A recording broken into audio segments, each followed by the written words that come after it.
बाहेर गेलेले येता येता एका भाजीवाल्या काकूंकडे मला पालकची भाजी दिसली, ताजी दिसली म्हणून मी एक जुडा घेतला आणि ह्या पालकच्या जुडीची मी एक खूप छानशी रेसिपी बनवणार आहे, जी मी तुम्हाला माहिती असेल, पण लहान मुलांना भाज्या पोटात जाणं खूप गरजेचे आहेत.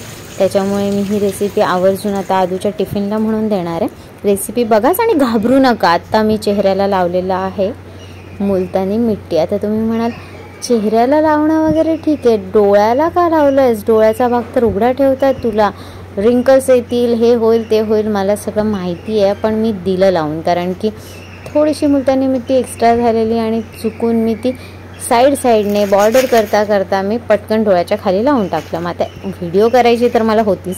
झालं असं, वाजले किती बघायला गेले तर लक्षात आलं, अरे बापरे, माझ्याकडे खूप जास्त कमी वेळ आहे, कारण की आदूची स्कूलची सगळी घाई एकत्र होणार होती. म्हटलं ठीक आहे, काही हरकत नाही आहे, आपण रेसिपी पण शूट करणार आहोत, आपण मुलतानी मिट्टी पण लावणार आहोत आणि कूल डाऊन सगळं वेळेत होणार आहे.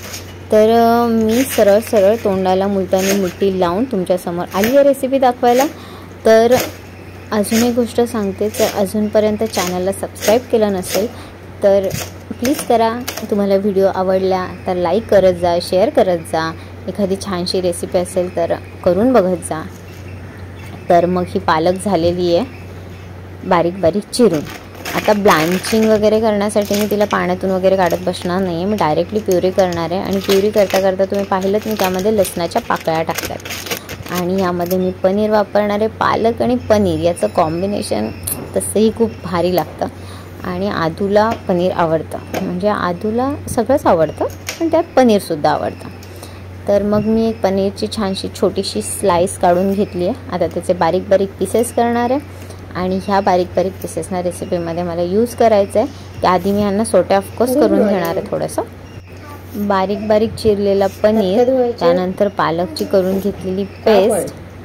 यावरून तुमच्या थोडंफार तर लक्षात आलं असेल की मी पालक आणि पनीरची काहीतरी रेसिपी करते, पण पालक पनीरचं काय, तर पुढे बघा काय करते. आता मध्येच लागली आदूला भूक म्हणून मी हे बोर घेतलं आहे. बोर हिरवं बोर असं कच्चट असलं ना की तिला खूप आवडतं ते खायला. आता तांदूळ धुताना बघून तुम्हाला रेसिपी ऑलमोस्ट समजलेली आहे. तर मी बासमतीचे तांदूळ अगदी आदूपुरतीच धुवून घेतलेत.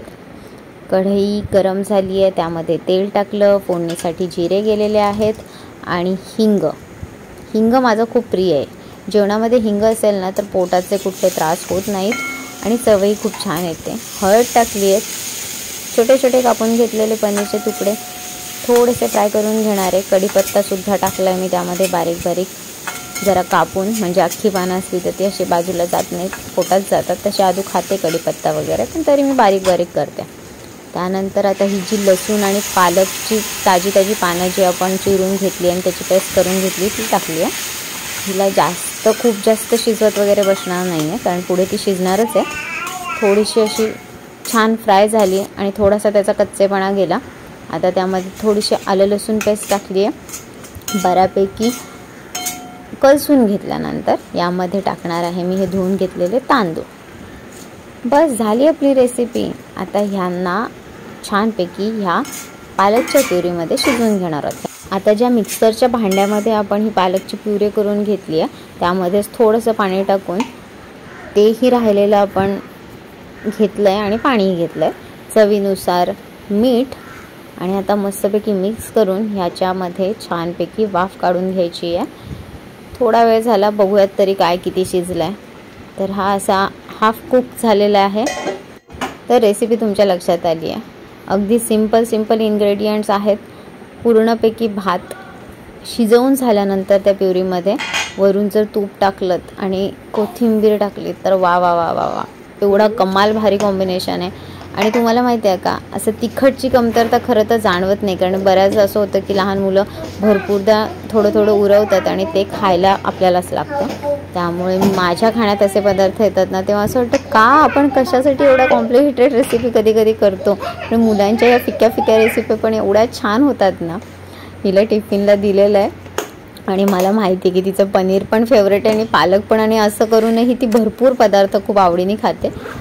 तिचा टिफिन अर्धा रिटर्न येतच असतो नेहमी, कारण की ती बऱ्यापैकी चांगलं खाऊन जाते, पण आल्यानंतर राहिलेला टिफिन खाते. बऱ्यापैकी पनीर गायब झालेले आहेत. हाफ फिनिश केला.